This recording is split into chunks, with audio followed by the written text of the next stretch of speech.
Hello students, कैसे हैं आप सब लोग। उम्मीद करती हूँ सब अच्छे होंगे और स्वस्थ होंगे। मैं Meena Rana ICT virtual class में आपका स्वागत करती हूँ। स्टूडेंट्स, हम पढ़ रहे हैं क्लास 9 की हिंदी। जैसा कि हम जानते हैं, प्रीवियस लेक्चर में हमने ये चैप्टर स्टार्ट किया था। गद्य विधा में और निबंध विधा में ये जो चैप्टर है आपका लिखा हुआ है, हरिशंकर परसाई जी ने लिखा है। अब निबंध क्या होता है, आप निबंध लिखते हैं तो आपको एक टॉपिक दिया जाता है और आप उस पर जो है बहुत सारी बातें लिख लेते हैं उसके बारे में। उसके जो है जो उसकी विशेषताएं होती हैं उसके बारे में आप लिखते हैं। मतलब बहुत सारे वर्ड्स आप लिख लेते हैं किसमें, किसी एक टॉपिक के बारे में। अब यहाँ पर जो निबंध लिखा गया है ये प्रेमचंद जी पर है। हरिशंकर परसाई जो कि हमारे लेखक हैं, इनके सामने प्रेमचंद जी का एक चित्र है, एक फोटो है, जिसमें वो क्या देखते हैं, अपनी पत्नी के साथ उन्होंने फोटो खिंचवाई है। साथ में उनके सर पर जो है मोटे कपड़े की पगड़ी है, उन्होंने तन पर जो है कपड़ा पहना हुआ है। लेकिन जब उनकी नजर उनके जूते पर पड़ती है तो दाहिने पांव का जो जूता है वो तो ठीक है, लेकिन इन्होंने पांव में कैनवस के जूते पहने हुए हैं, ठीक है। और साथ में इनके बाएं पांव का जूता फटा हुआ है। जूता इस कदर फटा है कि उनके पांव की जो उंगली है वो बाहर निकल रही है। लेखक की नजर इनके जूते पर अटक जाती है और यहीं से ये निबंध आपका शुरू होता है। तो देखिए वो क्या सोचते हैं, इनके जूते को देख करके लेखक के मन में जो है एक द्वंद चल रहा है। वो जो है बड़े परेशान हो रहे हैं कि इतने बड़े सदी के जो लेखक हैं, हिंदी साहित्य जगत के जो है इतने बड़े लेखक होने के बाद भी, इतने बड़े कवि होने के बाद भी, फिर भी एक फटा जूता, ठीक है। और वो जो है क्या उनसे जो है तरह तरह के प्रश्न पूछते हैं कि क्या तुम्हें जूता फोटो खिंचवाने का महत्व नहीं जानते हो कि, और उनसे जो है वो सवाल करते हैं। उस फोटो से ही लगातार वो बातें कर रहे हैं कि तुम्हारा जूता इस कदर फटा हुआ है और तुम जो हो इस प्रकार से फोटो खिंचवा रही हो। क्या तुम्हें इतना भी नहीं पता कि तुम अपनी थोड़ी सी धोती नीचे कर लेते तो तुम्हारा जूता ढक सकता था। फिर इन्होंने यहाँ पर लेखक ने कहा कि लोग तो जूते मांग करके फोटो खिंचवा लेते हैं, लोग तो कपड़े मांग करके शादी कर लेते हैं, लोग तो मोटर गाड़ी मांग करके शादी कर लेते हैं, तुमसे एक जूते नहीं मांगे गए। फिर ये जो है प्रेमचंद जी से लगातार प्रश्न कर रहे हैं कि जूता तुम्हारा फटा हुआ है, फिर भी तुमने फोटो खिंचवाई, क्या जरूरत थी तुम्हें? क्या तुम्हें थोड़ी लज्जा नहीं आई? क्या तुम्हें शर्म नहीं आई? क्या तुम्हें झिझक नहीं हुई? क्या तुम्हें दुनिया की कोई परवाह नहीं है? तो इस प्रकार से वो बार बार जो है प्रेमचंद जी के इस चित्र को देख करके, उनकी फोटो के पर जो उनका फटा जूता है उस पर जो है वो प्रश्न कर रहे हैं और स्वयं ही उसका उत्तर दे रहे हैं। कहते हैं कि तुम जो हो, तुम्हें तुम्हारा जूता फटा था तो तुम्हें फोटो खिंचवाने की क्या जरूरत थी, ठीक है। फिर उन्होंने ये कहा कि ठीक है, तुम्हारी पत्नी साथ में है, हो सकता है तुम्हारी पत्नी ने आग्रह किया होगा, बार बार तुमसे रिक्वेस्ट की होगी कि तुम फोटो खिंचवाओ, तो अपनी पत्नी के दिल रखने के लिए तुमने फोटो खिंचवाई होगी, लेकिन तुम किसी से मांग भी सकते थे, ठीक है। इसके बाद लेखक क्या कहते हैं, लेखक कहते हैं ये कैसा आदमी है जो खुद तो फटे जूते पहने फोटो खिंचा रहा है पर किसी पर हंस भी रहा है। फिर लेखक की नजर जो है उनके जूते से उनकी आंखों पर जो है पड़ती है, ठीक है। और वो क्या क्या देखते हैं, उनका जो चेहरा है वो कहीं ना कहीं एक व्यंग भरी मुस्कान उनके चेहरे पर है। कहते हैं अगर तुम्हें फोटो ही खिंचवाना था तो ठीक जूते पहन लेते या ना खिंचवाते, ठीक है। और ना खिंचवाते तो क्या बिगड़ता, शायद पत्नी का आग्रह रहा होगा और तुम अच्छा चल भाई कहकर बैठ गए होंगे। मगर यह कितनी बड़ी ट्रेजेडी है कि आदमी के पास फोटो खिंचवाने को भी जूता ना हो। मैं तुम्हारी यह फोटो देखते देखते तुम्हारे क्लेश को जो है अपने भीतर में महसूस करके रो पड़ना चाहता हूँ। लेकिन लेखक कहते हैं लेकिन फिर मेरी नजर तुम्हारी आंखों पर पड़ती है और मैं क्या देखता हूँ कि तुम्हारी आंखों का यह तीखा जो दर्द भरा व्यंग है वो मुझे एकदम रोक देता है। फिर वो कुछ और सोचते हैं, तुम फोटो का महत्व नहीं समझते, समझते होते तो किसी से फोटो खिंचवाने के लिए जूते मांग लेते। लोग तो मांगे की कोट से दिखाई पड़ते हैं और मांगे की बारात से, मोटर से वो बारात निकाल देते हैं। फोटो खिंचवाने के लिए तो लोग बीबी तक मांग लेते हैं। ये कौन करे, लेखक कहते हैं तुमसे जूते नहीं मांगे बने, तुम फोटो का महत्व नहीं जानते हो। लोग तो इत्र चुपड़ कर फोटो खिंचवाते हैं, जिससे फोटो जैसे कि ऐसा प्रतीत होता है, देखिए लोग इतनी इत्र डाल के जाते हैं फोटो खिंचवाने के लिए जैसे कि उस फोटो से उस इत्र की सुगंध आएगी। ऐसा नहीं होता है, गंदे से गंदे आदमी की फोटो भी जैसे खुशबू देती है। टोपी 8 आने में मिल जाती है और जूते उस जमाने में 5 रुपये से कम में मिलते होंगे। जूता हमेशा टोपी से जो है कीमती रहा, अब तो जूते की कीमत जो है और बढ़ गई है और एक जूते पर 25 टोपियां जो है न्यौछावर होती हैं। तुम भी जूते और टोपी के अनुपातिक मूल्य के बारे में के मारे हुए थे। यह विडंबना मुझे इतनी तीव्रता से पहले कभी नहीं चुभी थी जितनी आज चुभ रही है जब मैं तुम्हारा फटा जूता देख रहा हूँ। तुम महान कथाकार, उपन्यास सम्राट और युग प्रवर्तक जाने क्या क्या कहलाते थे, मगर फोटो में भी तुम्हारा जूता फटा हुआ है। तो लेखक जो है बड़े परेशान हो रहे हैं उनके जूता देख करके। इतना बड़ा नायक, इतनी महान उन्होंने कथाएं लिखी हैं, उपन्यास सम्राट जिनको कहा जाता है, युग के प्रवर्तक, जाने न जाने उनको क्या क्या जो है उपाधियां मिली हैं, लेकिन फोटो में देखिए। अब यहाँ लेखक ने क्या कहा है कि ये आदमी जो है दिखावा करने वाला नहीं है, ये आदमी जैसा है वैसे ही फोटो में खिंचवाते। नहीं तो हम तरह तरह के जत्न करते हैं फोटो खिंचवाने के लिए, हम नए नए कपड़े पहनते हैं, नए नए जूते पहनते हैं फोटो में अच्छा दिखने के लिए। मेरा जूता भी कोई अच्छा नहीं। लेखक ने कहा ठीक है तुम्हारा जूता फटा है, मेरा भी कोई जूता अच्छा नहीं है। यूं तो ऊपर से अच्छा दिखता है, उंगली बाहर नहीं निकलती है, पर अंगूठे के नीचे तला फट गया है। लेखक ने यहाँ अंतर बताया है कि उन्होंने कहा मेरा भी जूता फटा है, लेकिन मेरा जूता जो है नीचे से फटा हुआ है, मेरा अंगूठा नहीं दिखता है। हालांकि जब मैं चलता हूँ, क्योंकि उनका जो है नीचे बेस जो है, जो नीचे तलवा है वो फट गया है। और जब किसी जूते का तलवा फटता है तो जब आप चलेंगे, पैदल चलेंगे, तो आपको रास्ते में कई तरीके के कंकड़ पत्थर, और इससे क्या होगा, आपके पाँव में रगड़ लगेगी, और जब आपके पाँव में रगड़ लगेगी तो आपका पाँव कई बार लहूलुहान भी हो जाएगा।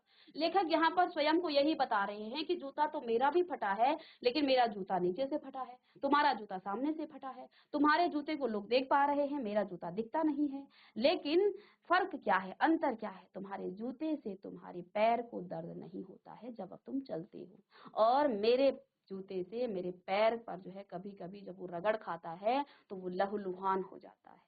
क्योंकि कहते हैं मेरा पूरा तला गिर जाएगा, पूरा पंजा हिल जाएगा, लेकिन उंगली मेरी बाहर कभी भी नहीं निकलेगी। यानी कि लेखक परेशान है कि कैसे तुम्हारा जूता जो है आगे से फट गया, पाँव मेरा सुरक्षित है। कहते हैं मेरा पाँव लहूलुहान हो जाएगा, तुम्हारा जूता फटा है ऊपर से, तुम्हारा पैर सुरक्षित रहेगा। मेरी उंगली जो है ढकी है पर पंजा नीचे से घिस रहा है। तो कहते हैं तुम पर्दे का महत्व नहीं जानते और हम जो है पर्दे पर कुर्बान हैं। यानी कि तुम दिखावा करना नहीं जानते हो और हम दिखावे के लिए अपने पैरों को घिस लेंगे, लेकिन जूते को नहीं घिसेंगे। तो ये यहाँ पर अंतर बताया है लेखक ने स्वयं। तुम फटा जूता बड़ी ठाठ से पहने हो और मैं ऐसे नहीं पहन सकता। फोटो तो जिंदगी भर इस तरह नहीं खिंचवाऊं, चाहे कोई जीवनी बिना फोटो के ही छाप दे। तुम्हारा यह व्यंग मुस्कान मेरे हौसले को पस्त कर देती है। क्या मतलब है इसका, कौन सी मुस्कान है यह। लेखक जो है बहुत परेशान है इस जूते को देख करके, और कहते हैं मैं तुम्हारा जूता देखता हूँ, तरह तरह के प्रश्न करता हूँ, लेकिन फिर तुम्हारे चेहरे पर जो व्यंग भरी मुस्कान है उसको देखकर मेरे हौसले सारे पस्त हो जाते हैं। मेरा जो दिखावा है वो धरा का धरा रह जाता है, क्योंकि इतना जूता फटा पहन करके भी तुम जो है एक व्यंग भरी मुस्कान, यानी कि मानो तुम किसी पर हंस रहे हो, इसको देखकर मेरे हौसले क्या हो जाते हैं, पस्त हो जाते हैं। ये कौन सी मुस्कान है, क्या है यह, क्या होरी का गोदान हो गया। अब यहाँ पर प्रेमचंद जी की कुछ कृतिका जो उनकी पुस्तकें हैं, उनके जो नायक हैं, जो कहानियां हैं, उनके जो है कुछ नायक है, उनके बारे में कहते हैं। क्या पूस की रात में नील गाय हल्कू का खेत चल गई, क्या सुजान भगत का लड़का मर गया क्योंकि डॉक्टर क्लब छोड़कर नहीं आ सकते हैं, नहीं मुझे लगता है माधो औरत के कफन के चंदे की शराब पी गया है, वही मुस्कान मालूम होती है। मैं तुम्हारा जूता फिर देखता हूँ कैसे फट गया। अब लेखक क्या कहते हैं, ठीक है तुम्हारा जूता फटा है, तुमसे तुम्हारा जूता फटा है, इससे तुम्हारा पैर बच जाता है, मेरा जूता फटा है, मुझे दिखावा करना आता है, दुनिया को मैं नहीं दिखा सकता कि मेरा जूता फटा है, तलवा फटा है, पैर चाहे लहूलुहान हो जाए।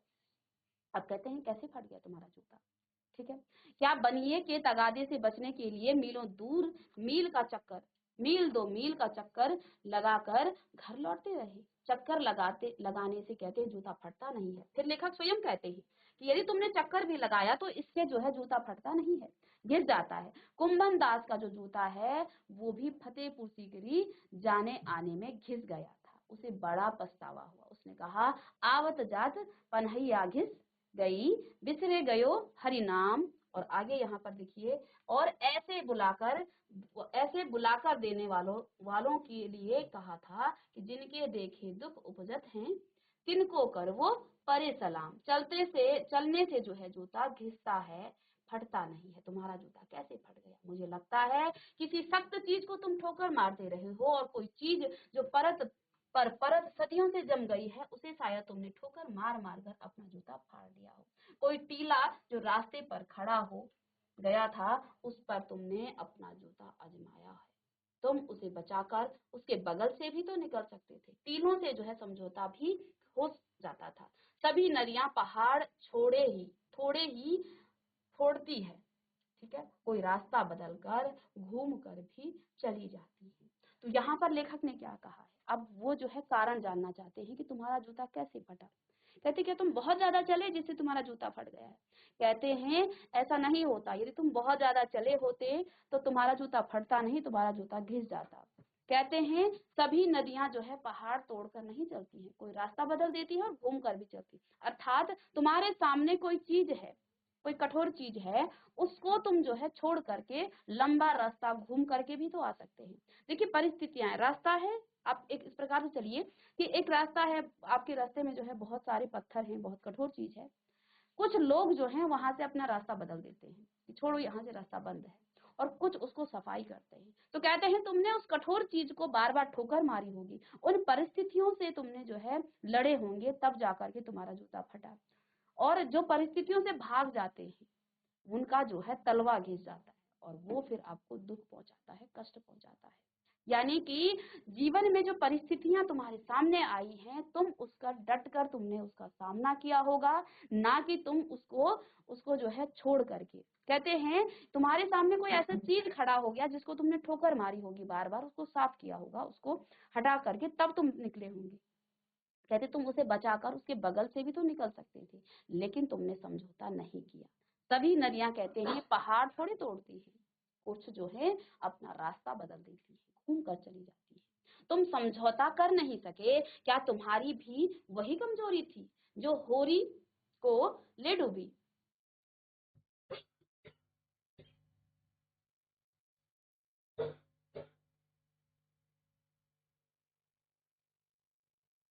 वही नेम धर्म वाली कमजोरी। नेम धर्म उसकी भी जंजीर थी, मगर तुम जिस तरह मुस्कुरा रहे हो उससे लगता है कि शायद नेम धर्म तुम्हारा बंधन नहीं था, तुम्हारी मुक्ति थी।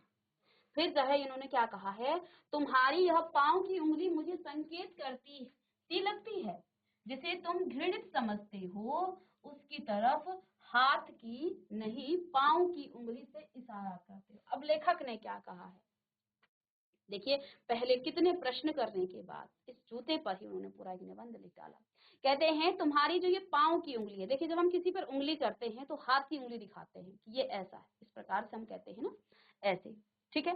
लेकिन कहते हैं लेखक कि तुम्हारी यह पांव की उंगली मुझे संकेत करती सी लगती है, जिसे तुम घृणित समझते हो। अब जिसकी जो है हम निंदा करते हैं उसे उंगली करते हैं, ये ऐसा है, ये वैसा है, ठीक है। तो कहते हैं अब तुम्हारी ये पांव हाथ की नहीं, बल्कि तुम्हारी जो ये पांव की उंगली है जिसे तुम घृणित समझते हो, उसकी तरफ हाथ की नहीं बल्कि पांव की उंगली से तुम इशारा करते हो। तुम क्या उसकी तरफ इशारा कर रहे हो जिसे ठोकर मारते मारते तुमने जूता फाड़ लिया है? मैं समझता हूँ, तुम्हारी उंगली का जो इशारा भी समझता हूँ। फिर लेखक कहते हैं मैं सब समझ रहा हूँ। तुम जो हो इस प्रकार से जो फटे जूते में जो है क्या कर रहे हो, फोटो खिंचवा रहे हो, मैं सब समझ रहा हूँ। और मैं तुम्हारा जो है ये इशारा भी समझ रहा हूँ कि किस तरफ तुम्हारा ये इशारा है। अब लेखक को समझ में आता है, यह व्यंग मुस्कान भी मैं समझ रहा हूँ। धीरे धीरे लेखक को जो है इनके फटे जूते का जो है इस प्रकार से कि क्यों इन्होंने ये जूता और क्या ये जो है संकेत दे रहा है। लेखक कहते हैं मैं सब समझता हूँ, मैं तुम्हारा इशारा भी समझ रहा हूँ कि किस तरफ तुम इशारा कर रहे हो, और जो तुम्हारे मुख पर तुम्हारा जूता फटा है लेकिन फिर भी तुम निश्चिंत होकर फोटो खिंचवा रहे हो, और तुम्हारा इशारा किसी और की तरफ है। मुख से पर तुम्हारे एक व्यंग भरी मुस्कान है। तुम मुझ पर या हम सभी पर हंस रहे हो। अब लेखक ने क्या कहा कि तुम्हारा ये जूता इशारा कर रहा है मुझ पर और हम सब पर। ऐसा क्यों कहा? क्योंकि हम क्या करते हैं, हम परिस्थितियों से भागते हैं और अपने तलुओं को घिस देते हैं। लेखक ने यहाँ प्रेमचंद को बताया कि तुमने परिस्थितियों का सामना किया, तुम्हारा जूता फटा लेकिन तुम्हारा तलवा नहीं घिसा, और जब तुम्हारा तलवा नहीं घिसता है तो तुम्हारा जो है क्या होता है, तो फिर तुम्हें कष्ट भी नहीं पहुंचेगा। जब जूता फट जाता है आगे से तो चलने में आपको कोई दिक्कत नहीं होगी। तलवा आपका यदि सेफ है तो आप किसी भी रास्ते से चल सकते हैं, कितनी भी कठिन रास्ता हो, कैसे भी कंकड़ पत्थरों में आप चल सकते हैं। लेकिन यदि आपका तलवा फटा है तो आपको हर कदम में दर्द होगा। तो लेखक ने यहाँ क्या कहा, तुम मुझ पर और हम सब पर हंस रहे हो, क्योंकि हम क्या करते हैं, जो उंगलियां छिपाए और तलवे घिसाए चल रहे हैं, जो हम दिखावा करते हैं, जो हम परिस्थितियों से भागते हैं, हम क्या करते हैं, अपनी उंगली को तो छिपा लेते हैं लेकिन अपने तलवों को हम घिस जाते हैं। उन पर जो टीले को बरकरार करके बाजू से निकल रहे हैं, यानी कि आपके सामने कोई परिस्थिति आ रही है, आप उस परिस्थितियों से लड़े बिना उसके साइड से, उसके बगल से निकल जाते हो। कि आपके सामने कोई टीला है, उसको जो है ठोकर मारे बिना, उसको हटाए बिना उसके बाजू से हम निकल जाते हैं। तुम कह रहे हो मैंने तो ठोकर मार मार कर जूता फाड़ लिया है, उंगली बाहर निकल आई पर पांव बच रहा है, और मैं चलता रहा मगर तुम उंगली को ढांकने की चिंता में तलवे का नाश कर रहे हो। तुम चलोगे कैसे, मैं समझता हूँ, मैं तुम्हारे फटे जूते की बात को समझता हूँ। अब लेखक ने क्या कहा है कि जो तुम्हारा जूता फटा है, मैं तुम्हारा इशारा भी समझ गया हूँ कि ये इशारा हम लोगों पर है, जो हम क्या करते हैं, दिखावा करते हैं, हम अपनी उंगली को छिपाते हैं और अपने तलवों को हम घिस जाते हैं। कहते हैं तुम उन लोगों पर हंस रहे हो जो टीले को क्या करता है, बरकरार रखता है, उस पर वो छेड़ता नहीं है। यानी जो कठिन परिस्थितियां तुम्हारे सामने आती हैं उसको आप जो है लड़े बिना, उसका सामना किए बिना उन परिस्थितियों से भाग जाते हो और लंबा चक्कर काटते हो। जीवन में जो है जब हमारे सामने कठिनाई आती है, हम डर करके जो है दूसरा रास्ता चुन लेते हैं, और इसी दूसरे रास्ते के चक्कर में हमारी जिंदगी जो है, फिर हमारी पूरी लाइफ हम संघर्ष करते रहते हैं, हम कष्ट में रहते हैं। यदि हम एक बार उस टीले से, उस संघर्ष से लड़े, उस परिस्थिति से हम लड़े, तो हमारी जीवन जो है आगे हमें क्या होगी, हम सफल हो जाएंगे। तो यही यहाँ पर लेखक हमें बताना चाहते हैं कि प्रेमचंद जी का ये जो जूता है, ये जो है, जो उंगली बाहर निकल रही है, ये इशारा कर रही है उन लोगों पर, ये व्यंग मुस्कान छोड़ रही है उन लोगों पर जो अपने जूते, अपने पांव की उंगलियों को छुपाते हैं लेकिन अपने तलुओं को वो घिसते रहते हैं। कहते हैं तुम कह रहे हो मैंने तो ठोकर मार मार कर जूता फाड़ लिया है, लेकिन उंगली बाहर निकल आई पर पांव मेरा बच रहा है, मैं चलता रहूंगा। क्योंकि जब आपकी उंगली फटी रहेगी, आपका तलवा बचा रहेगा, तो आप चलते रहोगे। मैं चलता रहा मगर तुम उंगली को ढांकने की चिंता में, कि उंगली हमें बचानी है, इसके चिंता में आपने तलवों का नाश कर दिया। बहुत बड़ी जो है यहाँ पर इन्होंने इस पूरे निबंध का यहाँ पर एक सारांश आप कह सकते हैं, बहुत अच्छा इसका एक अर्थ निकल रहा है। ठीक है, और इसलिए ये चैप्टर आपका बड़ा इंपॉर्टेंट भी है, बड़ा इंटरेस्टिंग भी है। अगर इसके भाव को आप समझ पाओ तो हमें बहुत कुछ सिखा जाता है ये चैप्टर।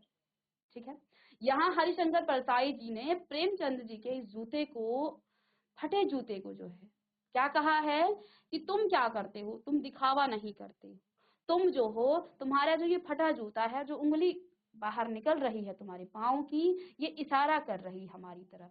क्योंकि हमारा जो है ध्यान किस पर रहता है कि तुमने फोटो खिंचवा ली, तुम्हारा जूता फटा हुआ है, अरे तुम्हारा तो ये गंदा दिख रहा है, तुम्हारे कपड़े गंदे दिख रहे हैं। तो तुम्हारा जो इशारा है वो किसकी तरफ है, हम लोगों की तरफ है जिनकी उंगलियां ढकी हुई है। यहाँ लेखक कहते हैं कि मैं सब समझ रहा हूँ, तुम्हारी ये जो व्यंग मुस्कान है उस सब को मैं समझ रहा हूँ। तुम हंस रहे हो किस पर, जो अपनी उंगलियों को छुपा रहे हैं, अपने तलवों को घिसाए वो चल रहे हैं। तो जैसे हमारे सामने कोई परिस्थिति आती है, हम कठिनाइयों से जो है क्या करते हैं, उसका सामना करने के बजाय फिर हम दूसरा रास्ता चुन लेते हैं। तो लेखक ने भी यही कहा है कि तुम्हारे सामने कोई पत्थर आया। अब देखिए दो बच्चे हैं, एक बच्चे ने क्या किया, आपके सामने कोई बहुत बड़ा पत्थर है, ठीक है, तो एक तो उसे छोड़ के भाग जाएगा, रास्ते किनारे से वो दूसरा रास्ता चूज करेगा, और दूसरे रास्ते में उसे बहुत घूम करके आना पड़ेगा, और जब वो बहुत घूमेगा तो आपका समय भी बर्बाद होगा और आपके जूते भी घिस जाएंगे और आपको बड़ा कष्ट होगा। लेकिन एक बच्चा वो है जो उस टीले को, उस पत्थर को जो है वो थोड़ा सा कष्ट करेगा, उसका सामना करेगा और कम समय में ही वो जो है वहां से निकल जाएगा। तो ये परिस्थितियों का यहाँ पर हमारे लिए जो है ये एक प्रकार से जो है संकेत कर रहा है कि हम परिस्थितियों के साथ किस तरह से लड़ें। परिस्थितियों से हमें लड़ना चाहिए, परिस्थितियों का हमें सामना करना चाहिए, ना कि उसे छोड़कर हमें भागना चाहिए। यदि हम उसे छोड़कर दूसरा रास्ता अपनाएंगे तो वहां आपका जूता ही घिसता रहेगा, आप हमेशा कष्ट में ही रहेंगे। एक बार परिस्थिति का सामना करने के बाद आप जो है सेफ हो रहेंगे। ठीक है, तो यहाँ पर लेखक कहते हैं मैं सब समझ रहा हूँ, तुमने जो है तुम मुझे कह रहे हो कि मैंने तो ठोकर मार मार कर जूता फाड़ लिया, उंगली बाहर निकल आई पर पाँव मेरा बच रहा है और मैं चलता रहा, मगर तुम उंगली को ढांकने की चिंता में कि उंगली मेरी ढकी रही, मैं तलवे का नाश कर रहे हो, तुम चलोगे कैसे। अब लेखक कहते हैं कि प्रेमचंद के इस जूते ने जो है क्या कह रहे हैं, वो मुझसे ही प्रश्न कर रहे हैं कि मैं तुम्हारा तो तलवा ही फट गया है, अब तुम कैसे चलोगे। कहते हैं मेरा जूता फटा है लेकिन मेरा तलवा जो है सेफ है, वो फटा नहीं है। मैं समझता हूँ, तुम्हारे फटे जूते की बात समझता हूँ। अब लेखक कहते हैं कि मैं सब समझ रहा हूँ, तुम्हारा जो ये फटा जूता है उसकी बात को भी मैं समझ रहा हूँ, उंगली का नाश समझता हूँ, तुम्हारी व्यंग मुस्कान समझता हूँ। अब लेखक ने जो है अंत में ये समझ गए हैं कि ये जूता क्यों फटा है, ये जूता ऊपर से क्यों फटा है और क्यों तुमने जो है उस जूते को ढांकने की, उसको छुपाने की कोशिश नहीं की, और क्या तुम्हारे मुख पर जो ये व्यंग भरी मुस्कान है वो किस ओर वो संकेत कर रही है। तो लेखक ने बताया ये जो तुम्हारी मुस्कान है, जो तुम्हारा जूता है, जो तुम्हारी उंगली है, वो हमारी तरफ, वो व्यंग मुस्कान हमारे लिए है। तुम हम पर हंस रहे हो कि तुम उंगली को तो ढक रहे हो लेकिन तुम्हारा तलवा घिस गया है और तुम्हें जो है चलने में कष्ट होगा। ठीक है, ये तुम्हारी व्यंग भरी मुस्कान है। लेखक ने पहले प्रश्न किया कि तुम्हारा ये जो उंगली है, तुम्हारी पाँव की जो उंगली है, ये किस तरफ क्या कर रही है, संकेत कर रही है। अंत में लेखक ने यहाँ पर क्या कहा कि मैं सब समझ रहा हूँ, तुम्हारी ये जो उंगली है ये जो है मेरी तरफ, हमारी तरफ, हम सब की तरफ और उनकी तरफ जो दिखावा करते हैं और दिखावे के चक्कर में जो है अपने को कष्ट पहुंचाते हैं, परिस्थितियों का सामना नहीं करते हैं, उनकी तरफ तुम ये इशारा कर रहे हो। इस प्रकार से ये प्रेमचंद जी का फटे जूते, ये चैप्टर आपका कंप्लीट हुआ। उम्मीद करती हूँ कि इस चैप्टर से आपको बहुत कुछ सीखने को मिलता है। देखिए, एक स्टूडेंट्स के लिए ये जो चैप्टर है ये बड़ा जो है इम्पोर्टेंट है, ये बड़ा जो है आपके लिए, ये शिक्षाप्रद जो है आपका एक चैप्टर है। क्यों, ये क्या ये शिक्षा आपको दिखाते हैं। देखिए, अब आपके बोर्ड एग्जाम आएंगे तो आप क्या करते हैं, आपको थोड़ा कष्ट करने में आपको दिक्कत तो होती है। देखिए, जैसे प्रेमचंद जी ने आपके उनके सामने कोई टीला आया होगा, उन्होंने जैसे कि उसको ठोकर मारी होगी, तो ठोकर मारते समय आपको कष्ट पहुंचेगा थोड़ा सा, लेकिन थोड़े कष्ट के बाद जो है फिर जो है आप सेफ जोन में चले जाएंगे। जैसे कि लेखक ने यहाँ पर किसको कहा है, प्रेमचंद जी को, कि तुमने ठोकर तो मारी कठोर चीज को, यानी कि तुमने परिस्थितियों का सामना किया, अब तुम्हारा तलवा तो सेफ है, यानी अब तुम जो है और आगे चढ़ सकते हो, बहुत आगे तुम जाओगे। तो यही आप बच्चों के लिए भी एक संकेत है, एक शिक्षा है कि आप परिस्थितियों का सामना कीजिए, कठिन परिश्रम कीजिए, मेहनत कीजिए, सफलता आपके सामने होगी।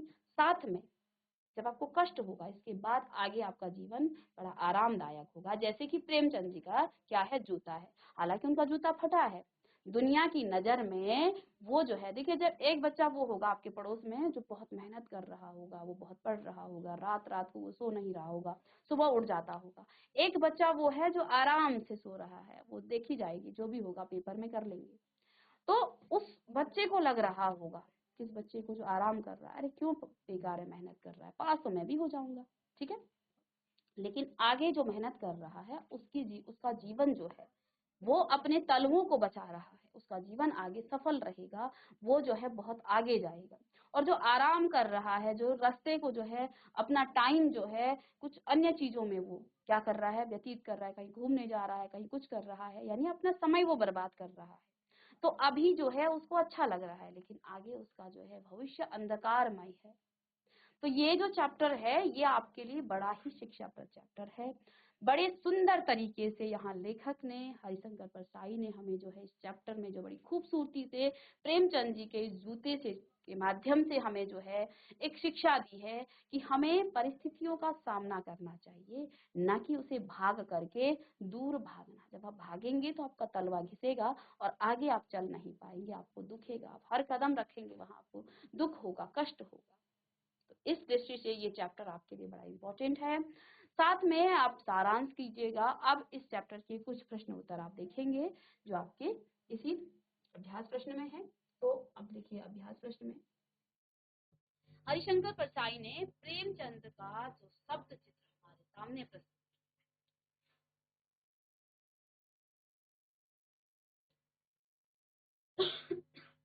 उससे प्रेमचंद के व्यक्तित्व की कौन कौन सी विशेषताएं उभर कर, तो यहाँ पर हरिशंकर परसाई ने प्रेमचंद का जो शब्द चित्र हमारे सामने प्रस्तुत किया है, उससे आपको उनके व्यक्तित्व के बारे में कौन कौन सी विशेषताएं आपको जो है उभर कर आपके सामने आई है, ठीक है, ये आपको बताना है। तो पूरे चैप्टर के माध्यम से आप इस प्रश्न का उत्तर लिख सकते हैं, ठीक है, कि हरिशंकर परसाई ने उनके जो है व्यक्तित्व के बारे में कौन कौन सी यहाँ विशेषताएं आपके सामने आई है। सही कथन के सामने आपको सही का निशान लगाना है। तो देखिए, बाएं पांव का जूता ठीक है, मगर दाएं जूते में बड़ा छेद है, क्या हो गया है, उसमें से उंगली बाहर निकल आई है। तो ये पहला है, आपको सही है तो सही का निशान लगाना है। क्या उनका बाएं पांव का जूता ठीक था या दाएं पांव का जूता ठीक था, तो ये आप अपने कीजिएगा। लोग तो इत्र चुपड़ कर फोटो खिंचाते हैं जिससे फोटो में खुशबू आ जाए, तुम्हारी यह व्यंग भरी मुस्कान मेरे हौसले बढ़ाती है, जिसे तुम घृणित समझते हो उसकी तरफ जो है अंगूठे से इशारा करते हो। तो यहाँ पर जो सही है उसकी तरफ आपको क्या करना है, सही निशान लगाना है, ठीक है। तो अब नेक्स्ट क्लास में हम इसके जो प्रश्न उत्तर हैं हम भी लेके आएंगे, साथ में आप लोग भी इनके इस चैप्टर के प्रश्न उत्तर कर लीजिएगा, क्योंकि 3-4 लेक्चर में हम इसके जो आपका चैप्टर है उसको हमने कंप्लीट किया, रिवीजन भी हमने इसका साथ साथ कर लिया है। तो मिलते हैं नेक्स्ट लेक्चर में, तब तक के लिए thank you and have a nice day.